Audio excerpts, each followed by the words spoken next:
Okay, let's do this thing. So a customer bought a Note 10 to replace the screen.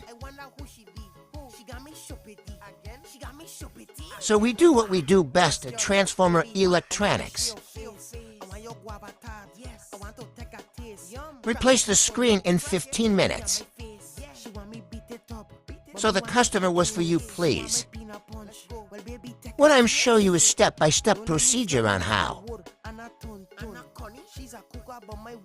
The screen was replaced.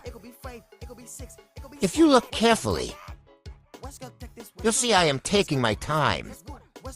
When I'm finished, we put it to charge and that was the results.